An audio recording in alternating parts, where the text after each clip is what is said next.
তাআলার পক্ষ থেকে অনেক বড় একটি নিয়ামত। আমরা যদি সুস্থ না থাকতাম তাহলে আমরা আজকে এখানে আসতে পারতাম না। দেখেন অনেকেই আজকে মেডিকেলে পড়ে আছে, অনেকে অসুস্থ, অনেকে অনেক ধরনের অসুস্থতা নিয়ে বাসা বাড়িতে মেডিকেল ক্লিনিকগুলোতে শুয়ে আছে। তারা অনেকে আসতে পারেনি, আমরা আসতে পেরেছি আলহামদুলিল্লাহ। রাসূলুল্লাহ সাল্লাল্লাহু আলাইহি সাল্লাম বলছেন, সুস্থতা আল্লাহ তাআলার পক্ষ থেকে যতগুলো নিয়ামত আছে, যত বড় বড় নিয়ামত আছে তার মধ্যে সুস্থতা একটি অন্যতম নিয়ামত। as-sihhatu নিয়ামতুল্লাহ, সুস্থতা আল্লাহ তাআলার পক্ষ থেকে অনেক বড় একটি নিয়ামত। তো আমরা এই সুস্থতার নিয়ামতের দ্বারা আমরা আচ্ছাদিত আছি আল্লাহ তাআলার পক্ষ থেকে। আমরা আবারও সেই মহান রব্বুল আলামিনের প্রতি শুকরিয়া জ্ঞাপন করে সমস্বরে বলি আলহামদুলিল্লাহ। তো আমরা এই যে বর্তমান যে সময়টার মধ্য দিয়ে আমরা পার করছি, খুবই অস্থিরতার মধ্যে আমরা একটি দিন পার করছি, তাই না? যে অস্থিরতার মধ্য দিয়ে আমরা আমাদের দিন পার করছি, আমরা আমাদের সময়গুলোকে অস্থিরতার মধ্য দিয়ে অতিবাহিত করছি। আর এর মাঝেই আমরা আমাদের কর্মপ্রক্রিয়া আমরা পরিচালনা করছি। আমরা বাক স্বাধীনতা আমাদের ছিল না একটা সময়, আলহামদুলিল্লাহ আমরা বাক স্বাধীনতা পেয়েছি। আমরা সব বিষয়ে কথা বলতে পারতাম না। আজকে মিম্বরগুলোকে কি করা হয়েছিল? কোন ঠাসা করে রাখা হয়েছিল। কথা বলার কোনো স্থান ছিল না, কথা বলার কোনো জায়গা ছিল না। আমরা যে আমাদের মনের কথাগুলো কাউকে বলবো, এই জায়গাটা ছিল না।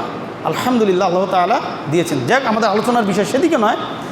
আমরা আজকে যে বিষয়টি নিয়ে কথা বলবো সেটি হলো এই দুনিয়া এবং পরকালের জীবন। অর্থাৎ আমি দুনিয়ায় যা কিছু করব, আমার সেই পরকালে আমি এর একটা ফল পাবো। সেই দুনিয়ার যে কর্মকাণ্ড আমরা পরিচালনা করব, এই দুনিয়ার সেই কর্মকাণ্ডের ফল পাবো আমরা আখিরাতে। তার মানে আমাদেরকে দুনিয়া করতে হবে। আল্লাহ তাআলা আমাদেরকে এই পৃথিবীতে পাঠিয়েছেন দুনিয়া জিন্দেগি পরিচালনা করার জন্য। কেননা আপনি দুনিয়া করবেন বলেই আপনাকে হজ করার অনুমতি দিয়েছেন আল্লাহ তাআলা। আপনি দুনিয়া করবেন বলেই আপনাকে জাকাত দেওয়ার অনুমতি দিয়েছেন আল্লাহ তাআলা। আপনাকে জাকাত দেওয়ার তাগিদ দিচ্ছেন। এখন জাকাত দিতে গেলে কি করতে হবে? আমাকে আয় রোজগার করতে হবে, ইনকাম করতে হবে। হজ করতে গেলেও আমাকে আয় রোজগার করতে হবে, ইনকাম করতে হবে। এখন আমি যদি ঘরে বসে থাকি, আমি যদি আয় রোজগার না করি, আমি যদি কোনো কর্মের সাথে জড়িত না থাকি, হোক সেটা ব্যবসা বাণিজ্য, চাকরি, যে যেটা করেন, যদি আমি জড়িত না থাকি তাহলে আমার ইনকামও হবে না, আমার দ্বারা জাকাত প্রদান করাও হবে না, আমাকে হজ করাও হবে না। তাহলে এগুলোর জন্য আল্লাহ তাআলার কাছে সামর্থ্যবান হওয়ার জন্য আল্লাহ তাআলার কাছে তৌফিক চাইতে হবে। তার মানে আমি ব্যবসা করব, চাকরি করব, সমস্ত কাজ আমি পরিচালনা করব এই দুনিয়ায়। এখন কথা হলো কিভাবে করব। আপনি বাড়ি গাড়ির মালিক হবেন, কোনো সমস্যা নেই, হতেই পারেন। আল্লাহ তাআলা আপনাকে যদি এই আর্থিক নিয়ামতের মধ্যে রাখেন, আপনি চাইলে হতে পারবেন। কিন্তু কিভাবে? আমি এই দুনিয়া যখনই করতে যাব, আমি এই দুনিয়াকে কেন্দ্র করে আমার এই দুনিয়াতে আমি এমন কোনো কাজ করব না যেটা আমার আখিরাতকে নষ্ট করে। অর্থাৎ আমার আখিরাতকে নষ্ট করার মতো কোনো কাজ আমাকে এই দুনিয়ায় করা যাবে না।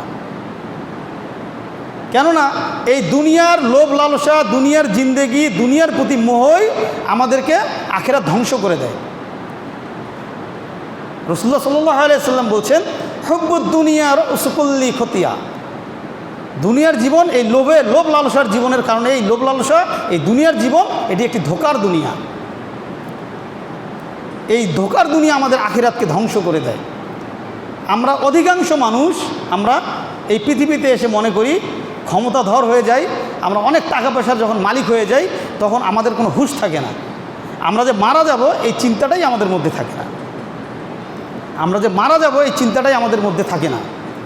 আমরা মনে করি যে আমরা সফলতা পেয়ে গেছি, আমি 10টা বাড়ির মালিক হয়েছি, 20টা গাড়ির মালিক হয়েছি, আমার অনেক ব্যাংক ব্যালেন্স আছে, আমি সফল হয়ে গেছি। তারা কি সফল? সফল না। আল্লাহ তাআলা বলছেন সফল কারা তাহলে? আল্লাহ তাআলা বলছেন কদ আফলাহাল মুমিনুন আল্লাযীনা হুম ফি সালাতিহিম খাশিউন। তারাই মুমিন, তারাই সফল, ওই মুমিনরাই সফল হয়ে গেছে সূরা মুমিনের 1-2 নম্বর আয়াত, 1 এবং 2 নম্বর আয়াত। আল্লাহ তাআলা বলছেন যে ওই মুমিনরাই সফল হয়ে গেছে, তারাই মুমিন হয়ে গেছে, তারাই সফল হয়ে গেছে যারা তাদের সলাতে বিনয়বনত হয়েছে, যারা তাদের সলাতের মধ্যে বিনয়বনত হয়ে গেছে। অর্থাৎ আমি যে সলাতে দাঁড়ালাম, এই সলাতটা আমার একদম আল্লাহ তাআলাকে সন্তুষ্ট করে হচ্ছে কি হচ্ছে না, এটা আমি যখন টের পাবো, আমি যখন বুঝতে পারবো যে আমার সলাতটা আল্লাহকে সন্তুষ্ট করার জন্য হচ্ছে, রাসূলুল্লাহ সাল্লাল্লাহু আলাইহি ওয়াসাল্লাম যেভাবে বলেছেন সে তরিকাই আমি করছি, তবেই বুঝতে হবে আমি সফল। এখন আমরা এই আয়াতের ব্যাখ্যায় অনেক সময় বুঝে থাকি যে সলাতে বিনয়বনত আক্ষরিক অর্থে, এই আয়াতের যে আক্ষরিক অর্থ এটি হলো আমি সলাতে দাঁড়াবো, আমি সলাতের রোকনগুলো ঠিক রাখবো, আমি ঠিকভাবে তাকবীরে তাহরিমা বাঁধলাম, আমি হাত বাঁধলাম, আমি রফুল ইয়াদাইন করলাম, আমি রুকু সিজদা ঠিকঠাকভাবে করে নিলাম, আমি সলাতে বিনয়বন্ত হয়ে গেলাম, আমি নিজেকে মুমিন বলে দাবি করলাম, আমি সফল বলে দাবি করলাম। এটাতেও আপনি সফল না, এটাতেও আপনি সফল না। ততক্ষণ পর্যন্ত আপনি সফল হবেন না, ততক্ষণ পর্যন্ত আপনার আমার সলাৎ হবে না, যতক্ষণ পর্যন্ত আমি মন্দ কাজগুলো আমি না ছাড়ব। আমি সলাতে দাঁড়িয়ে 5 ওয়াক্ত সলাত, আমি ফজরের সলাত আমি জামাতে পড়লাম, জোহর আসর মাগরিব এসে আমি জামাতে পড়লাম, কিন্তু আমি জামাত থেকে বেরিয়ে আমি মন্দ কাজের সাথে লিপ্ত, সুদ ঘুষ ইয়াবা ফেনসিডিল এগুলোর সাথে লিপ্ত, আমার সলাৎ হচ্ছে না। এটাই আমাকে ধরে নিতে হবে, এটাই হলো সলাতের বিনয়বনত, এটাই হবে একাগ্র চিত্তে আল্লাহর ইবাদত। আমি 5 ওয়াক্ত সলাত আদায় করি বলেই যে আমি মুমিন হয়ে গেছি, এরকমটা ভাবার কোনো সুযোগ নেই, এরকমটা ভাবার কোনো সুযোগ নেই। যদি আমার দ্বারা অন্যের হক মেরে খাওয়া হয়, যদি আমি সুদ খাই, আমি ঘুষ খাই, আমি যদি জেনা ব্যভিচারি, ইয়াবা ফেনসিডিল মদ গাঁজা এগুলোর সাথে আমি লিপ্ত থাকি, আমি যদি ক্ষমতার অপব্যবহার করি, তবে বুঝে নিতে হবে যে আমার ওই সলাৎ কাজে আসছে না। আমি 70-80 রাকাত তাহাজ্জুদ পড়লাম, আমার কাজে আসবে না। আমি ফজরে উঠে কোরআন তেলাওয়াত করলাম, কাজে আসবে না। হ্যাঁ, এগুলোর সওয়াব পাবেন আপনি, এগুলোর জন্য যতটুকুই সওয়াব ততটুকুই পাবেন, যেটা আল্লাহ তাআলার পক্ষ থেকে নির্ধারিত। এর বাইরে মুমিন হতে গেলে কিছু শর্ত লাগবে, মুমিন হতে গেলে শর্ত লাগবে। তো যারা লোক দেখানো সলাৎ আদায় করছে, আবার তলে তলে মুনাফিকি জীবনযাপন করছে, এই ধরনের লোকের, এই ধরনের ব্যক্তির, এই ধরনের মুসল্লির দৌরাত্ম্য অনেক বেশি।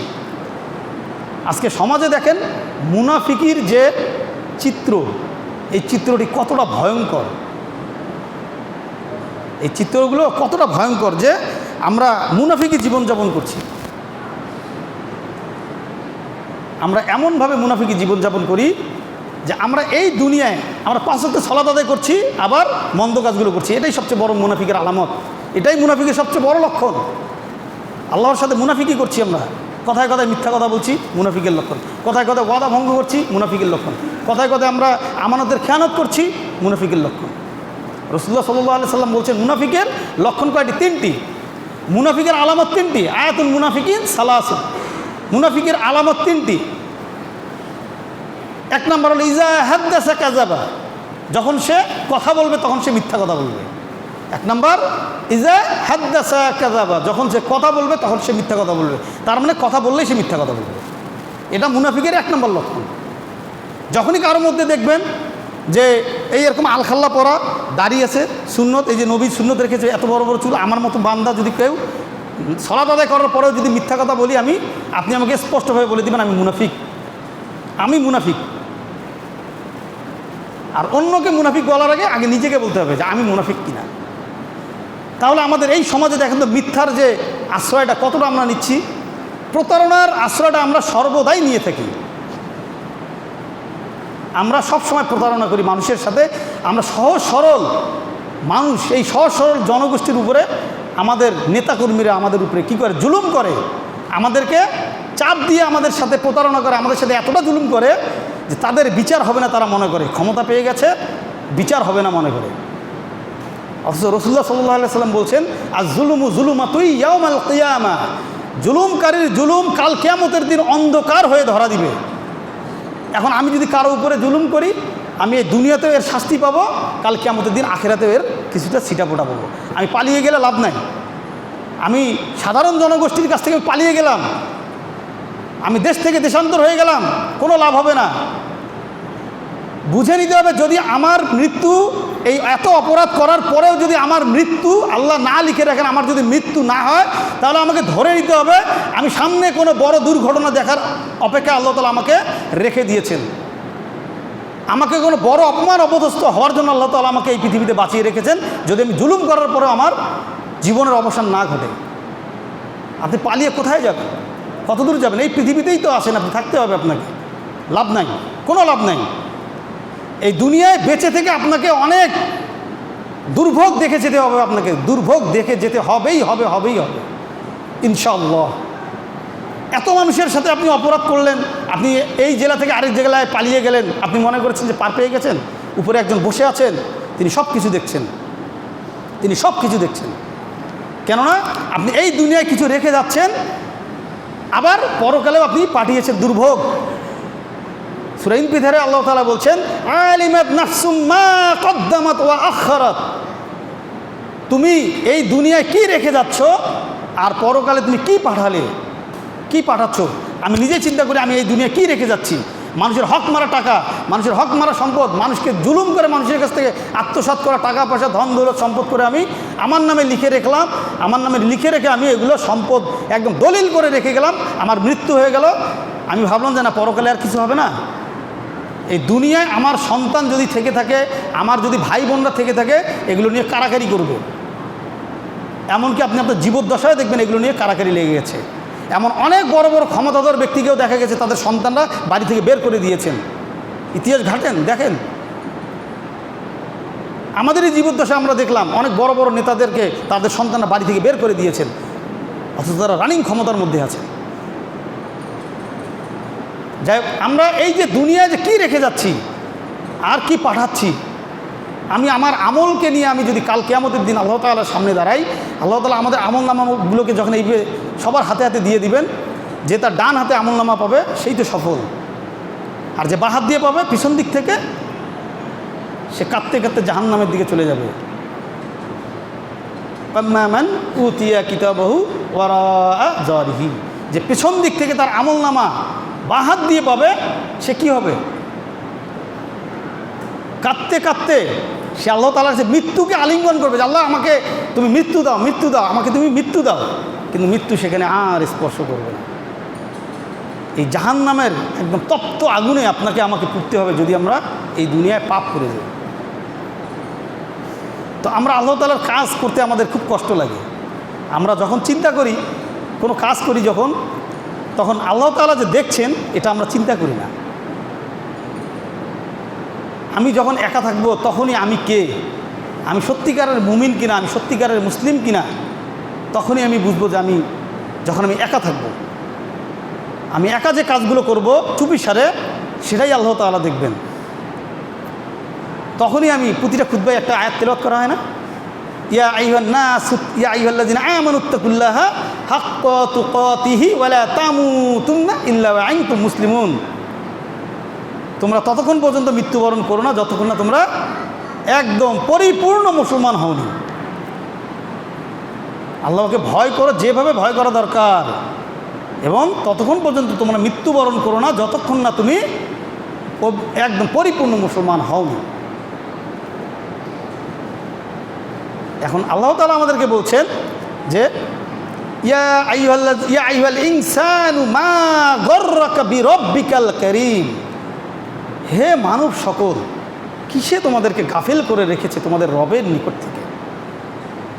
আল্লাহ তাআলা আক্ষেপ করে বলছেন সূরা ইনফিতারে, আল্লাহ তাআলা আক্ষেপ করে বলছেন ইয়া আইয়ুহাল ইনসানু মা গররাকা বিরব্বিকাল কারীম, হে মানব সকল, হে আমার বান্দা, হে পৃথিবীর নারী পুরুষ, ইনসান, ইয়া আইয়ুহাল ইনসান, এই যে ইনসান সমস্ত মানব জাতিকে আল্লাহ তাআলা বলছেন, অর্থাৎ নারী এবং পুরুষ সবাইকে, যে কিসে তোমাদেরকে গাফেল করে রাখলো তোমাদের রবের নিকট থেকে।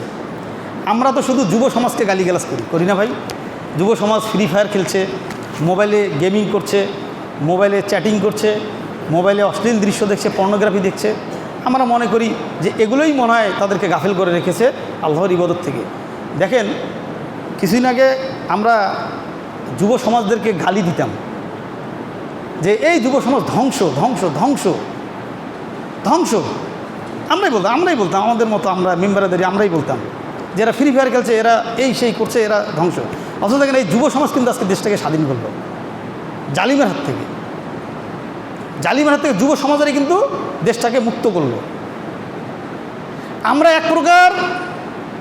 এক প্রকার কথাটা বললে কে কীভাবে নেবেন জানি না, আমরা এক প্রকার ইন্ডিয়ার সাথে আমরা যুদ্ধ করে এই দেশকে স্বাধীন করলাম। জানি না এই আলোচনাগুলো করার পরে এই মেম্বার আর কোনোদিন আসতে পারবো কিনা আমি জানি না, তবে এটাই বাস্তব। যেভাবে আর্মিগুলো পলায়ন করছিল, আমাদের দেশটাকে গ্রাস করে ফেলেছিল। আমি আমার ক্ষমতা চাই। কিসের এত ক্ষমতা? কিসের বাহাদুরি আপনার? কেন বাহাদুরি এত? কেন আপনাকে ক্ষমতা টিকিয়ে রাখতে হবে? আপনি অতীত থেকে আপনার পরিবার থেকে শিক্ষা নেননি? শিক্ষা নেওয়া উচিত ছিল। বাক স্বাধীনতা কেন হরণ করবেন? কে অধিকার দিয়েছে? কথা বলার মতো জায়গা ছিল না? কথা বললেই সেই আয়নাঘর। কিসের আয়নাঘর? কেন আয়নাঘর আসবে? কেন পৃথিবীর কোনো ফিরআউন নমরুদও করেনি এই ধরনের কর্মপ্রক্রিয়া চালু করেনি। ফিরআউন নমরুদও করেনি। তারা মানুষকে ধরেছে, মেরে ফেলেছে, শেষ। আলেমকে ধরে আপনারা জালিম বানাচ্ছেন, আলেমকে ধরে মুনাফিক বানাচ্ছেন কেন? একজন সত্যবাদী আলেমকে আপনারা, হকপন্থী আলেমকে আপনারা বছরের পর বছর, যুগের পর যুগ আপনারা সেই জেলখানা, কারাগারে আপনারা ভরে রাখছেন। এমন বহু আলেমের মৃত্যু ঘটেছে আমাদের এই জেলখানাগুলোতে। যারা হক কথা বলবে তাদেরকে আপনারা ধরে মুখ বন্ধ করে রেখে দিচ্ছেন কেন? কোরআনের কথা বললেই তো এরকম হয়। কী কারণে? কোরআনের কথা বলা যাবে না? কোরআনের কথাই বলতে হবে। যদি কোরআন দিয়ে রাষ্ট্র ব্যবস্থা চালিত না হয়, তাহলে সেই সরকার, সেই দেশ কখনো উন্নতি করতে পারবে না। সেখানে জেনা, ব্যভিচারী, ঘুষ, সুদ, একদম প্রাকৃতিক দুর্যোগ, এগুলো দিয়ে আল্লাহ তাআলা ভরে দেবে। আজকে দেখেন আমরা পার্শ্ববর্তী রাষ্ট্র কী করছে আমাদের জন্য, কি আমাদেরকে অত্যাচার করছে। এটা দরকার ছিল কোনো? বন্যায় কি অবস্থা, অসহায় অবস্থায় পড়ে আছে, কি একটা অবস্থা। তাদের জন্য দোয়া করা ছাড়া আমাদের আর কিচ্ছু করার নেই। ছোট ছোট বাচ্চাগুলো এই বন্যার পানিতে সাঁতার জানে না, এগুলোর মধ্যে তারা দিন পার করছে। ছোট ছোট সুন্দর সুন্দর শিশুগুলো মারাও যাচ্ছে, গবাদি পশুগুলো নির্বিচারে মারা যাচ্ছে। কেন এগুলোতে এর আগে ছিল না? এরকম এতটা ছিল না, এতটা পাশবিকতা কেন থাকবে এই দুনিয়ার মানুষের মধ্যে? তারাও একদিন এর প্রতিশোধের শিকার হবেন ইনশাআল্লাহ। আল্লাহ তাআলাই করবেন এই দুনিয়া জুলুমের বিচার। আল্লাহ তাআলা জুলুমের বিচার এই দুনিয়ায় করবেন। পালিয়ে লাভ হবে না, কোনো লাভ হবে না। আমি মনে করলাম যে পালিয়ে গেলাম, আমি ওভার ফোনে বলে দিলাম যে এটা করো ওটা করো, কোনো লাভ নেই। একজন দেখছেন উপর থেকে। তো যাই হোক, আমরা এই যে দেখেন মুনাফিকি জীবনযাপন করা কত বড় একটা ব্যতিক্রম জীবন, এগুলো মুনাফিকি জীবন। তারপর যেটা আসলো যে অন্য প্রসঙ্গে চলে গেলাম। 2 নম্বর মুনাফিকের লক্ষণ কি? এই যে ওয়াদা খিলাফা। যখন সে ওয়াদা করবে, ওয়াদার খিলাফ করবে। কথায় কথায় ওয়াদা করবে, ওয়াদার খিলাফ করবে। আমার কাছে আমি টাকা ধার নিয়েছি একজনের কাছে, ভাই অমুক দিন দেবো, দিতে পারছি না, ওয়াদার খিলাফ করছি। আবার তার সাথে খারাপ ব্যবহার করছি। তাকে বলতে পারি যে ভাই আমি অমুক দিন দেওয়ার কথা ছিল, আমি পারি নাই, আমি অমুক দিন দেব, বলে নিতে পারি। কিন্তু সে আশা মতন তার সাথে খারাপ ব্যবহার করি। কথা দিয়েছি অমুক জায়গায় যাব, গেলাম না, ওয়াদার খিলাফ করলাম। তিনি ওখানে গিয়ে দাঁড়িয়ে আছেন, বসে আছেন ঘন্টার পর ঘন্টা, ওয়াদার খিলাফ করলাম। এই দুনিয়ায় রাসূলুল্লাহ সাল্লাল্লাহু আলাইহি সাল্লাম পেতি রেখে যত পয়গাম্বর, যত নবী রাসূল এসেছেন, তাদের মধ্যে সবচেয়ে বেশি ওয়াদা রক্ষা করেছিলেন ইসমাঈল আলাইহিস সালাম। ইসমাঈল আলাইহিস সালাম সবচেয়ে বেশি ওয়াদা রক্ষা করেছিলেন। তার সবচেয়ে বড় যে ওয়াদা, তিনি সেই ধারালো সোরার নিচে তিনি পড়েছিলেন, তাই না? তিনি তার জীবনটাকেও কিছু মনে করেননি। এনার জীবন অনেক লম্বা ইতিহাস ইসমাঈল আলাইহিস সালামের। তিনি সবচেয়ে বেশি ওয়াদা রক্ষা করেছিলেন। তো আমরা এই যে দুনিয়া, যে ভোগবিলাস, লোভ লালসায় যে আমরা পড়ে থাকি, এগুলো আমাদেরকে ধ্বংসের দিকে নিয়ে যায়। এগুলো কখনোই ভালো কাজের দিকে আমাদেরকে এগিয়ে দিবে না। তাহলে আমাদের ওয়াদা করতে হবে এমনভাবে যেন আমি ওয়াদাটা রাখতে পারি। এখন দেখেন, আমরা বলি না যে ভাই আপনি এই কাজটা আমাকে করে দিয়েন, আচ্ছা ইনশাল্লাহ করে দিব, ইনশাল্লাহ আমি কাজটা করে দিব, বলি না? কিন্তু আমার মনে মনে থেকে আমি কাজটা করব না। আমার মনের ভিতরে আছে আমি কিন্তু কাজটা করব না, কিন্তু আপনাকে ইনশাল্লাহ বলে দিয়ে আমি ছেড়ে দিলাম। এখন তিনি মনে করলেন তিনি তো ইনশাল্লাহ বলেছেন, এখন ইনি কাজটা করে দিবেন। তিনি তো আপন মনে একদম সুন্দরভাবে তিনি চলে গেলেন, কিন্তু আমার মনে তো ছিল যে আমি করবো না। তখন কাজটা শেষ, যখন কাজটি হলো না তখন এসে বললো যে ভাই আপনি তো কাজটা করলেন না, কেমন হলো? তখন সে উত্তর আমরা দেই সাধারণত এইভাবে যে ভাই আমি তো একবারে না দেওয়ার জন্য ইয়ে করি না, আমি তো বলেছিলাম ইনশাল্লাহ বলেছিলাম কিন্তু হয়নি। এটা একটা প্রতারণা। ইনশাআল্লাহ দোয়াই দিয়ে, এই দোহাইটা দিয়ে আমরা পার পেয়ে যাই। এটা আল্লাহর সাথে প্রতারণা, এটা আল্লাহর সাথে সরাসরি প্রতারণা। আল্লাহ তাআলা জানছেন, ইয়ালামু মা তাসনাউন আলিমুম বিজাতিস সুদূর। আল্লাহ তাআলা অন্তরের সব খবর জানেন। আল্লাহ তাআলা আমাদের অন্তরের এবং বাইরের সমস্ত বিষয় সম্বন্ধে খোঁজখবর রাখেন। তা আমরা এই যে যখন বলি যে ইনশাআল্লাহ ইনশাআল্লাহ বলি, এটা বলার পরে যখন আমরা কাজটা করি না, আমরা হয়ে যাই মুনাফিক। আমি যদি কাজটা নাই করি, একান্তই না করি, আমি বলে দেবো ভাই আমি পারবো না, আমি কাজটা করতে পারবো না, আপনি করে নিন, যে কোনো মারফতে আপনি কাজটা করে নিন। কিন্তু আমরা কি বলি, ইনশাল্লাহ করব, কিন্তু কাজটা করলাম না। এই যে ওয়াদা রক্ষা করলাম না, ওয়াদা রক্ষা করলাম না, যার কারণে আমি মুনাফিক হয়ে গেলাম, মুনাফিক আমি হয়ে গেলাম। 3 নাম্বার, ইজা তুমিনা খানা। যদি তার কাছে কোনো আমানত রাখা হয় তাহলে সে আমানতের খেয়ানত করবে। আমানত রাখা হয়, আমানতের খেয়ানত করবে। আপনার হাতে আমি আমার এই সমাজ পরিচালনার দায়িত্ব দিয়েছি, এটা একটা আমানত। আপনি ঠিকভাবে দায়িত্ব পালন করলেন না, আপনার টিসিবির প্রোডাক্ট আসলো, আপনি স্লিপ দিয়েছেন আপনার আত্মীয়কে, আমার হক ছিল এটা পাওয়ার, আপনি আমাকে দেননি। এই যে কার্ডটি আপনি আমাকে দেননি, এটা আমার হক ছিল, আপনি দেননি। এই যে আমার হক মেরে তাকে দিলেন না, এই যে আমানত ছিল না আমার, এই আমানতের খেয়ানত করলেন আপনি, আপনি মুনাফিক। আপনি ভাবছেন আমার পাওয়ারে আমি দিয়ে দিলাম না, আপনার পাওয়ারে দেন, আপনি মুনাফিকির পাওয়ারে দিয়ে দিয়েছেন, এটা মুনাফিকি করলেন। আমার এই দেশের দায়িত্বভার আপনার হাতে দেয়া ছিল, আপনি আমাদের সাথে প্রতারণা করেছেন, আপনি মুনাফিক। তো আমানতদারিতে এমন একটা জিনিস, আমি আমার সম্পদ আপনার কাছে গচ্ছিত রেখেছি, সোনা দানা, একটা জমি, বা আমি বললাম যে ভাই আপনার এই জমিটা এই এতটুকু অংশ আমার নামে করার দরকার নেই, 1 শতক 1/2 শতক বা কিছু পয়েন্ট আমার, এগুলো আপনার নামেই থাক, আমি যখন লাগবে আমাকে দিয়ে দিয়েন, টাকা পয়সা দিয়ে আপনি শোধ করে দিয়েন ধীরে ধীরে। কিন্তু আপনি দিলেন না, আমানতের খেয়ানত করলেন। দিয়ে দিতে হবে, সেটা জমি জমা হোক, টাকা পয়সা হোক, দিয়ে দিতে হবে। আমানতের খেয়ানত কোনোভাবেই করা যাবে না। কেননা রাসূলুল্লাহ সাল্লাল্লাহু আলাইহি সাল্লাম যখন নবুয়তি পান, এই নবুয়তির যে সময়টা, এটা ছিল 40 বছর সময় নিয়েছেন আল্লাহ তাআলা। কেন 20 বছর 22 বছরের মাঝামাঝি দিকে আল্লাহ তাআলা দিতে পারতেন না? অনেক নবীকেই তো এই বয়সে দিয়ে দিয়েছেন আল্লাহ তাআলা নবুয়তি। তা নবীজিকে কেন দিলেন না আল্লাহ তাআলা? নবীজির কাছে কি সলাতের দাওয়াত কি আগে দিয়েছেন আমাদেরকে? হজ রোজা তারপরে এগুলোর দাওয়াত কি আগে দিয়েছিলেন? জাকাতের আগে দেননি, সলাতেরও দাওয়াত আগে দেননি। তিনি সর্বপ্রথম এই সমাজে যখন তিনি পৃথিবীতে ভূমিষ্ঠ হলেন, যখন তিনি জ্ঞান লাভ করলেন, অর্থাৎ জ্ঞানের বয়স যখন চলে আসলো, তখন তিনি পৃথিবী থেকে হক প্রতিষ্ঠা করেছিলেন পৃথিবীতে। তিনি এমন একটা স্থানে এসেছিলেন, আল্লাহ তাআলা এমন একটা জাতির কাছে আল্লাহ তাআলা তাকে পাঠিয়েছিলেন, যে জাতিটি ছিল সেই সময়কার এবং পৃথিবীর ইতিহাসে তার আগ পর্যন্ত এবং কিয়ামত পর্যন্ত সর্বযুগের সর্বশ্রেষ্ঠ জাহিলিয়াতের যুগ ছিল সেটি, যেটা আইএমএ জাহিলিয়ার যুগ বলি আমরা।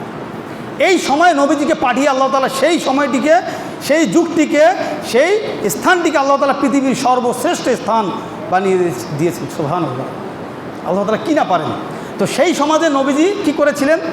প্রথমে সত্যবাদিতা, হক, ন্যায় নীতি, আমানতদারিতা, মদ, জুয়া, নারী, ব্যভিচারিণী, সংখ্যা, এগুলো সব একদম বিলুপ্ত করার জন্য এসেছিলেন এবং তিনি পেরেছিলেন। যখন 40 বছর বয়স হয়ে গেল, তখন তিনি নবুয়তি পেলেন।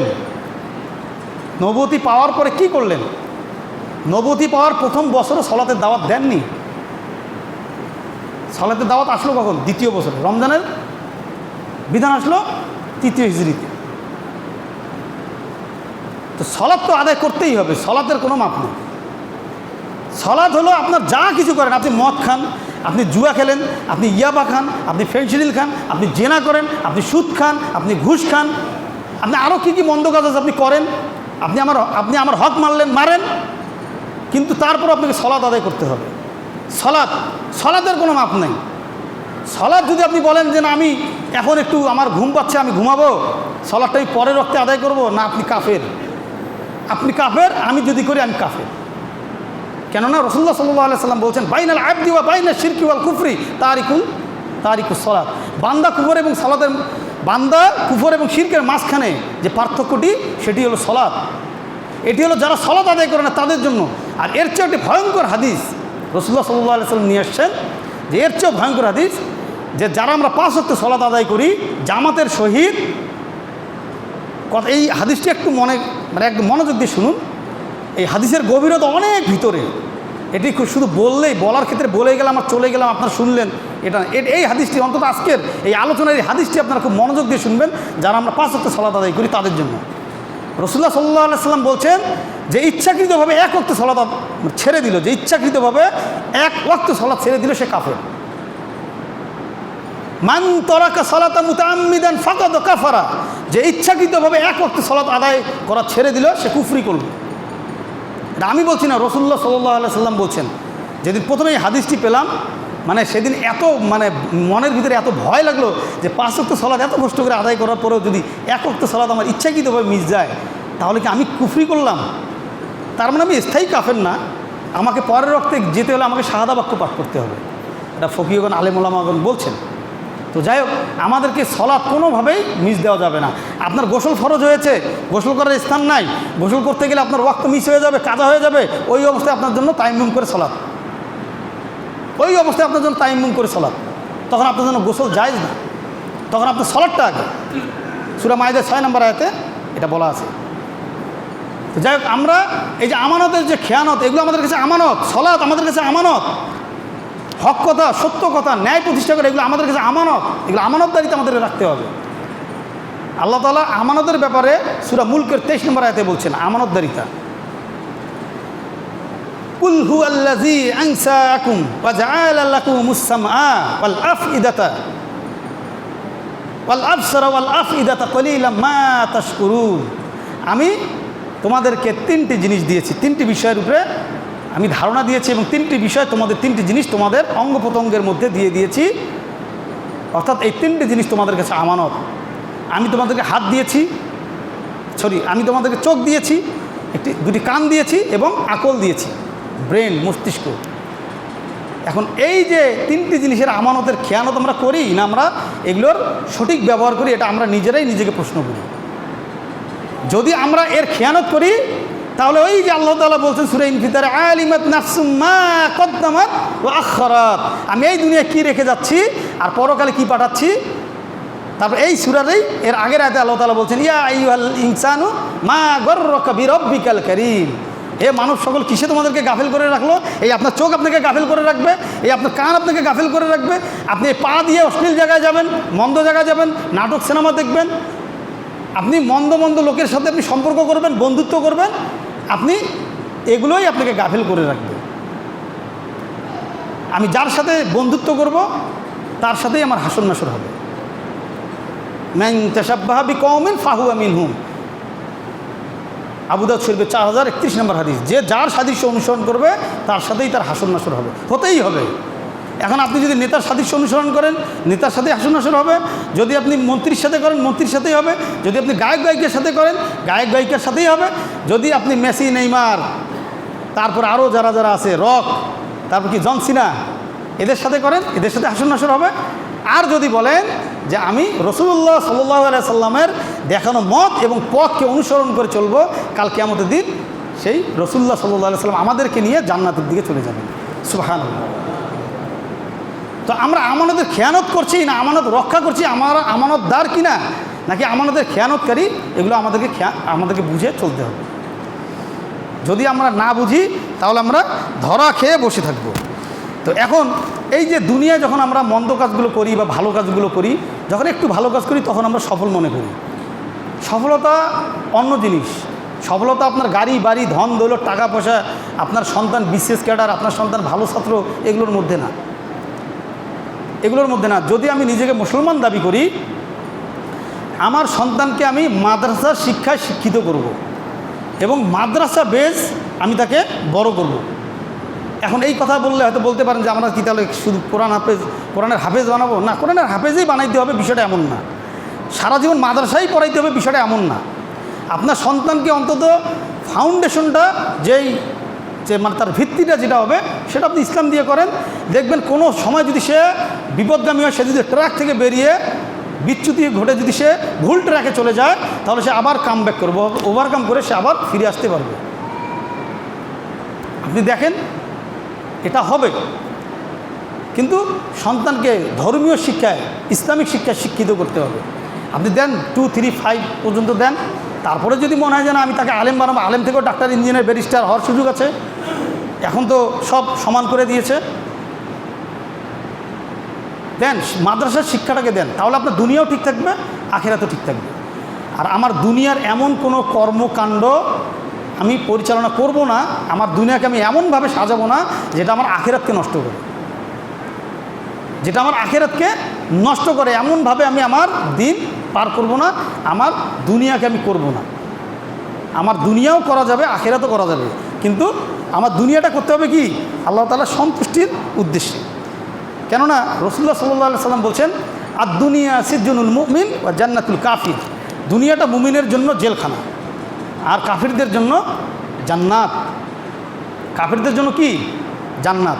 এখন এই হাদিসটি যে আসলো, এই হাদিসটি এক জায়গায় আমি বলার পরে আমার এক রিলেটিভের কাছে, যে সে বললো যে আচ্ছা দুনিয়াটা মুমিনরা এত কষ্ট করছে, তা মুমিনদের জন্য কেন এটা জেলখানা, আর কাফিরদের জন্য কেন এটা জান্নাত, কেন? তা সে আমাকে একটা উদাহরণ দিয়েছিল। আমার ভাগিনা হয়, আমার আপন ভাগিনা, সে আমাকে বলতেছে যে মামা এটা কেন, যে কাফিররা কেন এত ভোগবিলাস পাচ্ছে, তারা এই যে দামি দামি গাড়ি বাড়ি ইউজ করছে, তারা তো আল্লাহর কাজ করে না, তারা তো মন্দ কাজে লিপ্ত। আর এই যে যারা আলেম ওলামা, এনারা তো দেখা যায় যে আলেম ওলামারা যখন এই দেখা যায় যে ইয়া করে, কি বলে, খুব কষ্ট করে। তা আমি তাকে বললাম যে ঠিক আছে, একটা উদাহরণ দিলাম যে একটা বিড়াল একটা ড্রেনে পড়ে আছে, ধরো 10 ফিট নিচে পড়ে আছে, এটা মানুষ আমরা তুলতে পারছি না। এরা করে কি, এই বিড়ালটাকে বাঁচানোর জন্য এরা লক্ষ লক্ষ ডলার খরচ করে না? যে হ্যাঁ, তো এটা নিঃসন্দেহে একটি ভালো কাজ না? যে হ্যাঁ।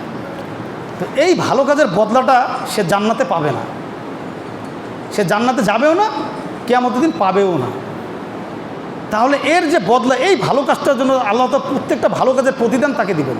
আমি একটা ভালো কাজ করলে সেই ভালো কাজের প্রতিদান আমি পাবো না ভাই? পাবো।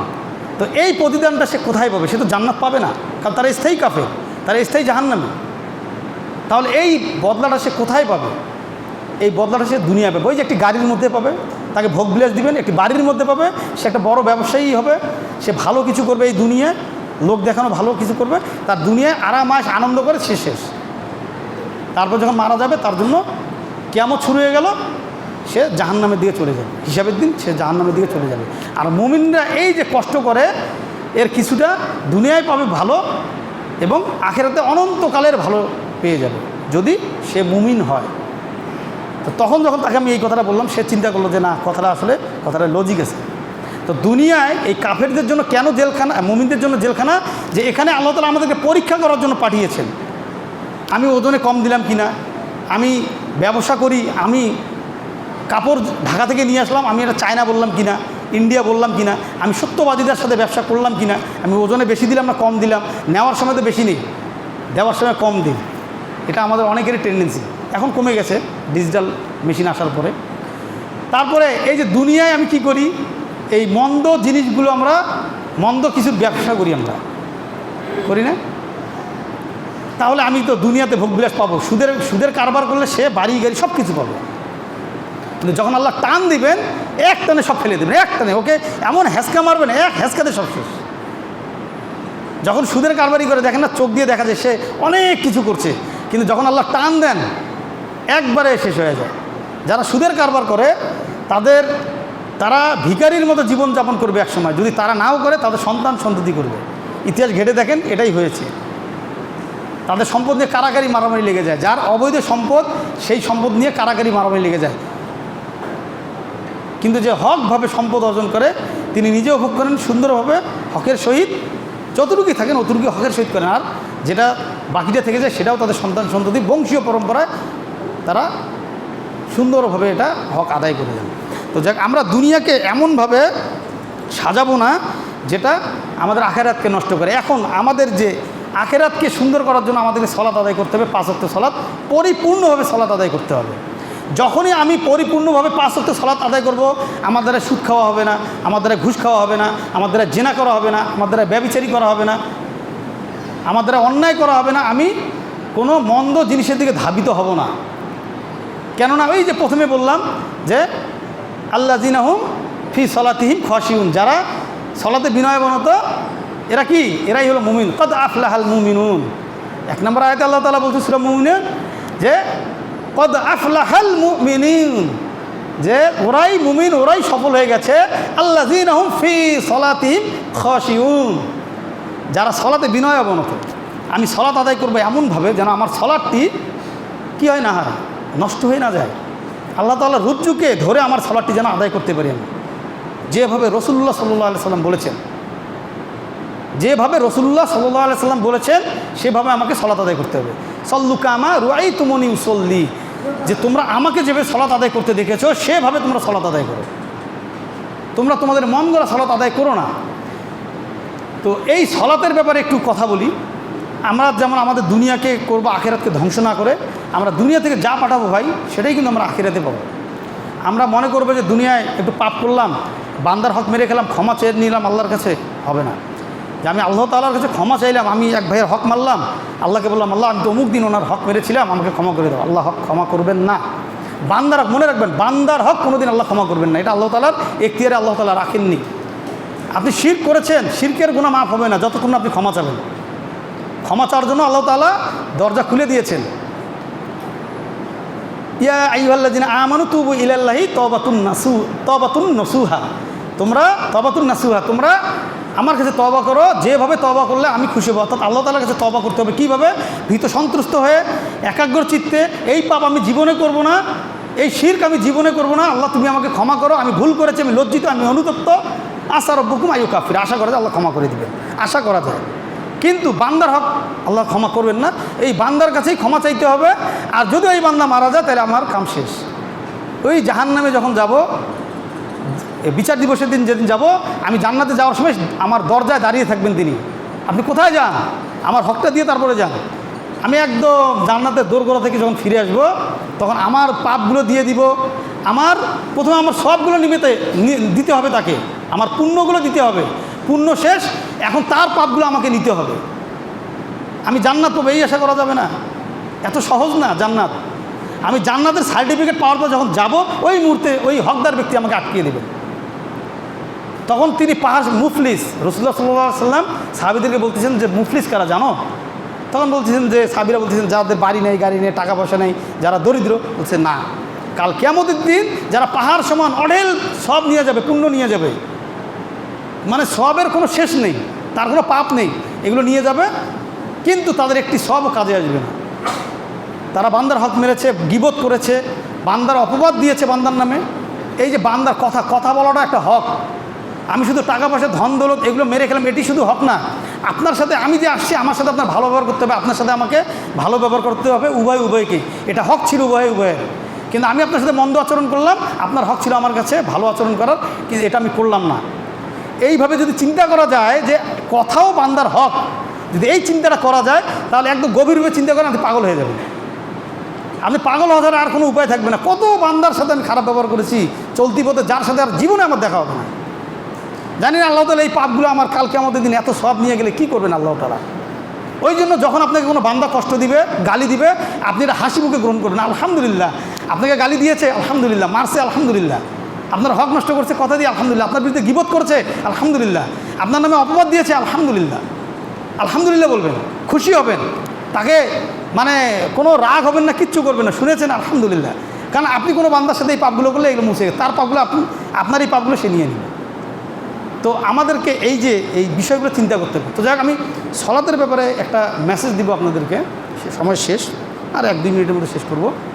সলাত, আমাদের সলাতে যে বললাম যে সূরা মুমিনুনের আপনার 1 এবং 2 নম্বর আয়াত, এটি খুব গুরুত্বপূর্ণ আয়াত। তো এই আয়াতের মধ্যে বলা আছে যে যারা সলাতে বিনয়াবনত তারাই হলো সফল, তারাই সফল।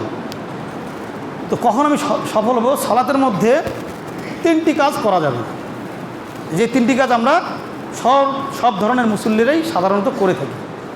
সেটি হলো যে আমরা যখন ইমাম নিযুক্ত করি, যখন যিনি সালাত আদায় করান তিনি তো ইমাম থাকেন, খুব মনোযোগ দিয়ে শুনবেন কথাটি, হাদিস, এটি হাদিস, সই হাদিস।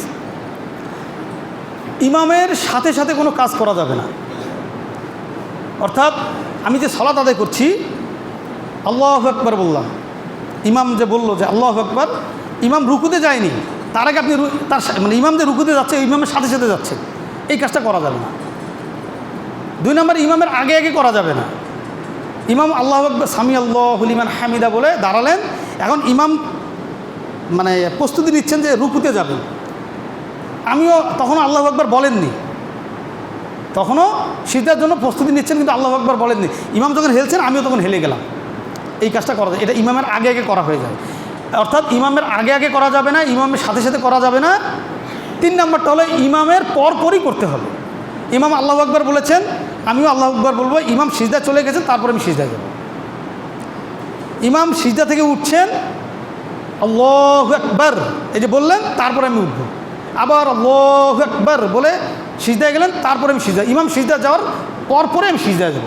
অর্থাৎ অব্যবহিত পরে, ইমামের আগেও করব না, ইমামের সাথে সাথেও করব না, এটি গেল 2টি। আর 3 নম্বর হলো ইমামের অব্যবহিত পরে করব। আর 4র্থ নম্বর যেটা, ইমামের বিরোধিতা করা যাবে না। ইমাম সাহেব রুকু শেষ করে একদম সিজদায় চলে গেছেন, আমি তখনও রুকুতে আছি, এটা বিরোধিতা করে, এটা করা যাবে না। অতি উৎসাহী হয়ে অনেক মুসল্লিরা এই কাজটা করেন যে আমি তো ইমাম সাহেবকে শেষ করুক, সিজদায় যাক, তারপরে না, অব্যবহিত পরে, মানে অর্থাৎ সাথে সাথে ইমামের একদম পরপর। ইমাম আল্লাহু আকবার বলেছেন, আমার কাজ শুরু। ইমাম সামি আল্লাহু লিমান হামিদা রব্বানা ওয়া লাকাল হামদ হামদান কাসীরান তাইয়িবান মুবারাকান ফি, হয়তো এতদূর না গেলেও চলবে, রব্বানা ওয়া লাকাল হামদ হামদান কাসীরান তাইয়িবান মুবারাকান ফি, এটা অনেক লম্বা হয়ে গেল। যখন রব্বানা ওয়া লাকাল হামদ এই যে বললেন, সামি আল্লাহু লিমান হামিদা রব্বানা ওয়া লাকাল হামদ, এই যে বললেন, আপনি বুঝে যান, বেশি ডিলে করা যাবে না। তো এই যে 4টি কাজ খুব মনে রাখতে হবে যে এই 4টি কাজ সলাতের বিনয়বনত হওয়ার জন্য খুব জরুরি, এবং এই কারণে আমাদের অধিকাংশ মুসল্লি নামাজ হবে না।